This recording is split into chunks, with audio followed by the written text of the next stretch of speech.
as for coercive purposes. But as you can see, if you can think about it, all four of these actually are pretty obviously have come true. That Pope Paul VI had predicted this, and they've come true. General lowering of morality, that first one, moral relativism has really swept our culture. It's really taken over our culture. Our culture just doesn't seem to think that there's any moral objectives anymore. And there's been an increase in violent crime rate. You can look at our TV shows that it's all about drama these days. Even the reality TV shows, it's all about drama. Everybody's so wrapped up into who's sleeping with who and all this other stuff. And it's been a change in the culture there. Also, increase in marital fidelity. If there's no risk of pregnancy, it would be unthinkable almost if there's no contraceptives, to cheat on your spouse because there might be a baby coming out of that, and you wouldn't want that. You wouldn't want to have a baby out of wedlock. So that was almost unthinkable back then, but allowing contraceptives to sweep the culture, that allowed women to all be, well, in a way, all be accessible for men.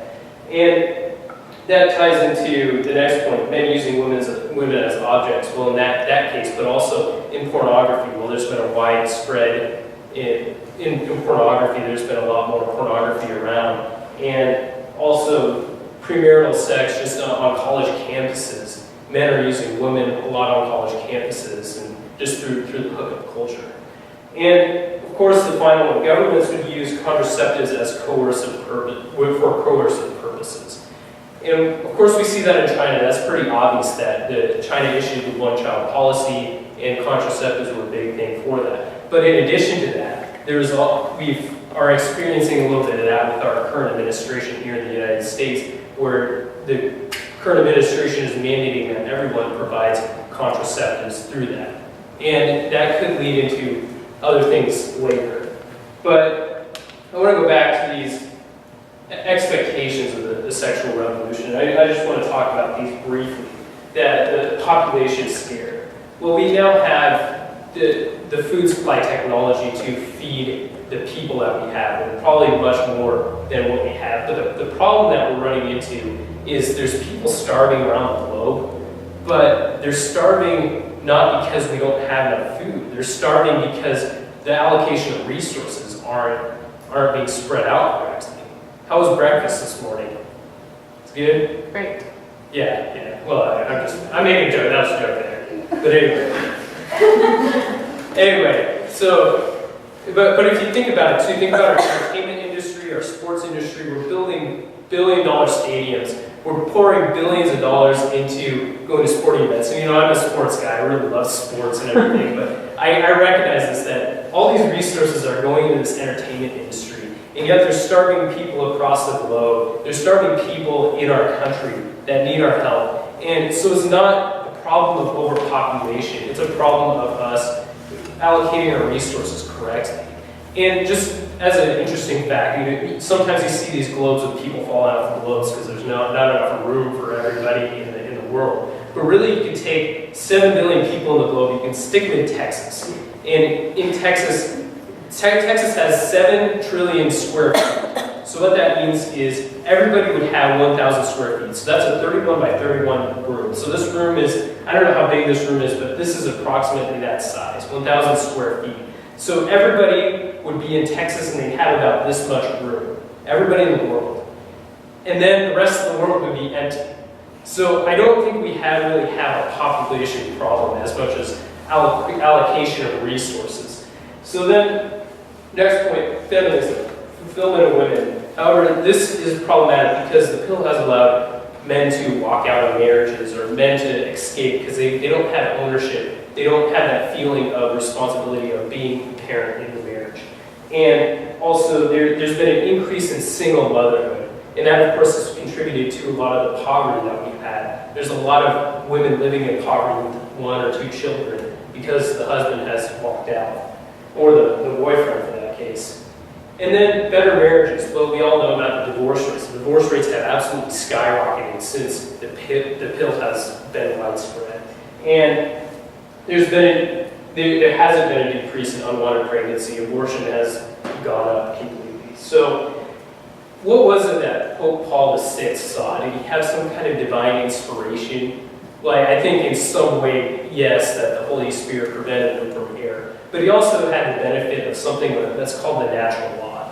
Now, when we talk about morality, we think about, there's different ways that we can learn from morality. Some people think that moral norms just can't be known at all. Some people think that they come through divine revelation. And as Catholics, we believe, yes, they come through divine revelation, but they also come through understanding nature and discerning from nature just rational principles from nature.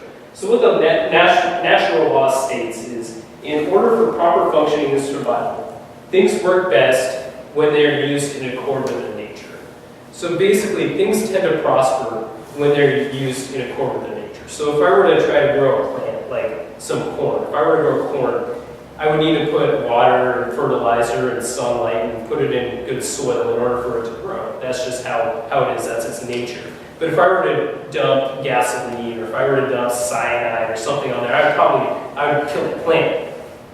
Because that's not in its nature to absorb those things. But humans are also the same way. And humans have free will. So humans can choose whether to go with their nature or against their nature. And humans can use things in a certain way, but they're made for a certain way. So if I were to take my computer, and since I'm short, I need a stool sometimes, and I were to use it as a stool, I would probably break my computer. It's against its nature. The computer is for data processing and Facebook and making prezzies and all that. So that's what the computer's for. So I couldn't use it as a stool. Otherwise, I could break it. Well, it's the same with our lives and our bodies. That we have to use our bodies in accord with their nature. Our souls go with that as well. So when we get to sexuality, sexuality has a certain nature that we have to abide by. What's the two meanings of sexuality? Can anybody tell me what those two meanings of sexuality are? Babies and bonding. Babies and bonding, yes, absolutely. So procreation and union. So union of the spouses and procreation. So both of those have to be respected in order for us to prosper, in order for us to be happy, in order for society to flourish. And Humanae Vitae said this: the church teaches that each and every marital act must remain through itself open to the transmission of life. That teaching is founded upon the inseparable connection between the two meanings of the conjugal act, the unitive meaning and the procreative meaning. So right there, Humanae Vitae is stating it right there, that's the natural law, and we have to abide by that. And so by introducing the pill into marriages, we've taken procreation out of that. We've taken procreation out of the equation. And it's really led to a lot of problems, and we'll talk about those in a little bit. But that left some people in kind of a bit of a dilemma. Do we disobey the church's teaching on this, or do we have a bunch of children? So that's what people were thinking. Okay, well, I don't want to have a bunch of children, but I also don't want to disobey the church. But what do we do? So what does the church teach on this? Well, the church, what's that? That you didn't want to answer? No, you can. Yeah, National Family Planning. And it's responsible parenthood. Good word. But it's responsible parenthood, and that's the key, first of all, before we get to the National Family Planning. And this is what Pope John Paul II said in his Theology of the Body. He says, while showing the moral evil of contraception, at the same time, Humanae Vitae fully approves of the natural regulation of fertility. And in this sense, it approves of responsible fatherhood and motherhood. And, of course, that goes to that next question: how do you regulate fatherhood and motherhood? How do you regulate responsible parenthood? And that's through natural family planning. So there's two questions that brings up. And how do we do this? Okay, what is morally illicit and what is morally permissible? And what we find is morally illicit is any action which is contraception, essentially. Any action that renders procreation impossible. That's something that's morally illicit. And something that's morally permissible is the use of natural rhythms in order to regulate birth. So this brings up some questions, and as we mentioned before, natural family planning is what we're going to be discussing now. So we have questions. Okay, how does it work? How effective is it? And what's the difference between natural family planning and contraception? So the method is basically through observations of the woman's body. You can track her fertility, whether that's through cervical mucus or through the body temperature or through fertility monitors, which are on sale at Walgreens in case you're interested. But, sorry, I was doing my research and that just popped up. So we have those. In terms of effectiveness, there's actually been a number of studies that have been done that have shown that natural family planning, in order to avoid or achieve a pregnancy, is 99% accurate. So one thing to remember, I just want to add is this disclaimer for natural family planning is this: it's for avoiding or achieving a pregnancy. Okay, so we have to keep that in mind. That it's not merely another means of contraception, but it's you can avoid or achieve a pregnancy. So there's two effects of that. And one of these studies that looked at the effectiveness of contraception was actually it was a study on 19,000 women in India.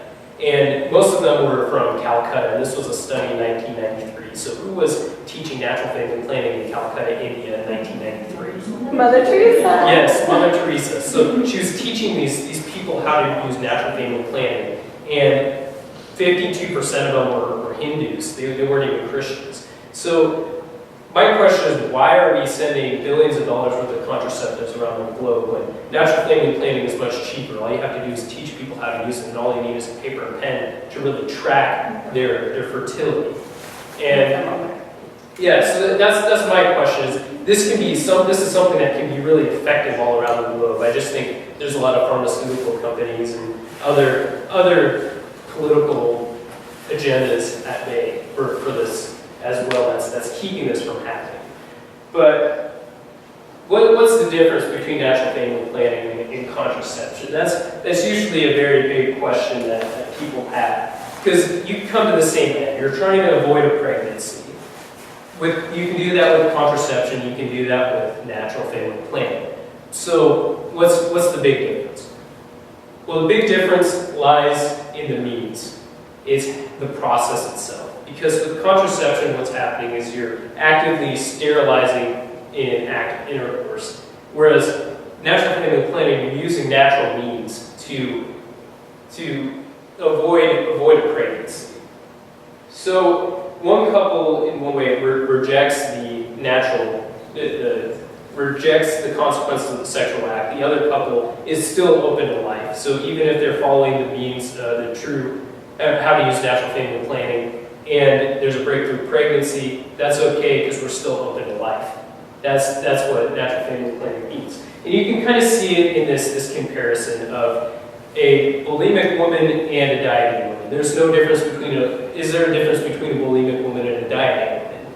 Yes. Yes, there's quite a big difference. So if you think about a dieting woman who uses the virtue of temperance as she's dieting, she's disciplining herself, she exercises, she eats in moderation, and she's actively accepting the consequences of what she's eating. Whereas a bulimic woman, on the other hand, she is taking in the food, she is just eating all the food she can, but she rejects the consequences as she's throwing it up. So you can see the comparison there, that a dieting woman is like a woman who's using natural family planning, that she's accepting the consequences of her actions, whereas the bulimic woman is rejecting that. She's accepting the pleasure, but she's rejecting that. So you can see that. So, and if you don't see the difference there, then I'll ask you this question. If there's no difference between natural family planning and contraception, why don't you just use natural family planning?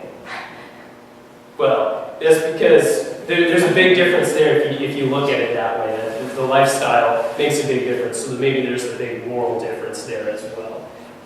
So, also, natural family planning, as I said, it's not really a Catholic contraception. It's not supposed to be an alternative to contraceptives, but it's supposed to be used when people have